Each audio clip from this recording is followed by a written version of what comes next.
The alien queen stared into the void of the stars, her claws curled around the stone throne that had long since turned cold with sorrow. Her people bowed in silence, their gazes heavy with the weight of her grief. It had been 3 solar cycles since her daughter, the heir to the throne, vanished during the Battle of Frexel Ridge, taken, they said, or worse, the queen had not spoken her name aloud since that day, not because she did not remember, but because to speak, it would make the pain real again. The war had shattered more than just worlds. It tore families' destinies, and hopes apart. The humans came with fire and resolved, their warrior ships moving like daggers in night.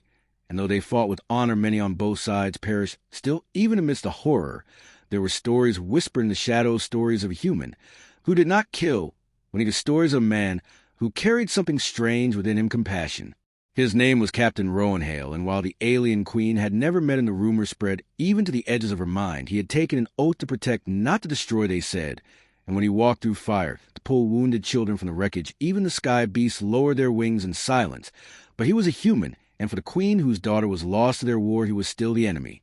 Until one evening when the stars bent, the palace guard shouted, an alert. The sky above the capital rippled like water, and from it descended a single transport craft, old scarred, and clearly human-made, but it bore a strange sigil, one not of war, but unity. The guards raised weapons, but the queen ordered them down. She felt something in her chest, something ancient, and trembling the ship landed slowly, the ramp hissing open. The first figure to emerge was a man, tall, broad, shouldered, scar across one, eyed with strange kindness in his expression.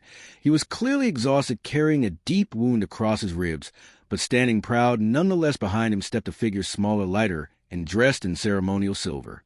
The alien queen rose, her breath caught in her throat, her heart's pounding. It could not be her, it could not. But it was. Mother, the girl whispered, her voice raw from disuse, and harsh winds muttered, "It is me." The room froze. No one breathed. The girl stepped forward and fell to her knees, her crown clattering across the floor. The queen dropped her ground arms, open eyes wide, and pulled her daughter into her arms. Their cries echoed across the chamber, a sound not of royalty, but of mothers and daughters separated too long. When the queen looked up, her eyes found the human. "What did you do?" she asked, her voice thick. "I found her," Captain Hale replied, barely standing. "She was held on a slave world in the shadow systems, chain hidden. I free her, fought through a dozen mercenaries, and fled the entire Gaxtari syndicate fleet to get her here." "Why?" she demanded, her hands shaking. "Why would you do this for us?"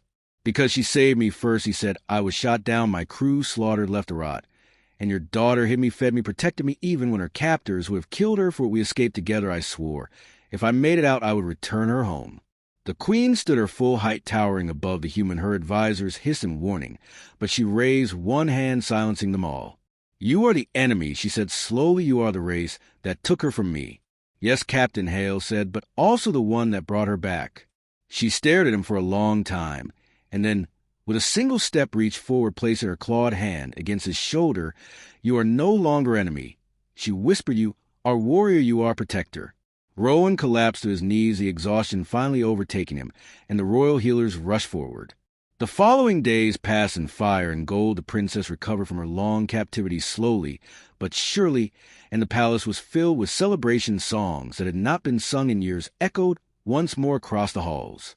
Rowan rested but remained alert, always watching the skies. He had made powerful enemies in his mission to bring her back. The Gaxtari syndicate placed a bounty on his head, and even some human officials called him traitor for helping a foreign royal. But the queen made her decision.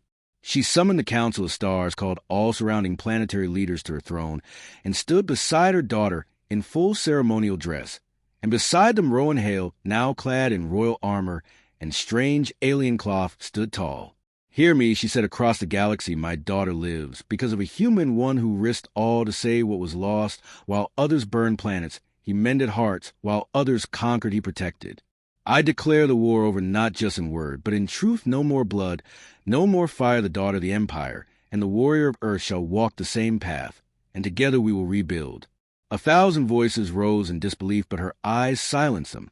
Then something unexpected happened. The princess stepped forward and gently took Rowan's hand, her skin pale and marked by scars shimmered against his, and then she turned to the Galaxy Feed camera. "I will marry him," she said. The chamber exploded in cries, some of rage, some of awe, but the queen did not stop, and she simply watched and nodded once. From that moment, the human who brought the princess home was no longer just a soldier, no longer just a rescuer. He was now a prince of the alien empire. But their story did not end in the palace. 6 months later, the human colony of Kestrel Outpost was attacked by remnants of the Gaxtari fleet Rowan, and the princess, now trained together, took the skies in twin ships, symbols of both Earth, and her people painted on their hulls. They led the counteroffensive not with overwhelming force, but with precision, protecting civilians, first engaging only when forced. The outpost was saved, and more planets joined the peace accord each time Rowan and the princess arrived together former enemies, lowered weapons, some even embracing the image of human, and an alien princess, standing together, became more powerful than any weapon. Back in the royal archives, a historian inscribed the tale, not just as a political turning point, but as a return of something sacred, something forgotten. Hope. Years passed, and they ruled as one not through domination, but through unity. The queen lived to see her grandchild born a child of two worlds, carrying features from both bloodlines. And when she passed, it was not in sorrow, but in peace, knowing her daughter was not lost. And in every corner of the stars, from the shattered battlefields to the most isolated moon, the name Rowan Hale became legend, not because he won wars, but because he ended one, and brought a princess home, and healed a galaxy with her hand in his.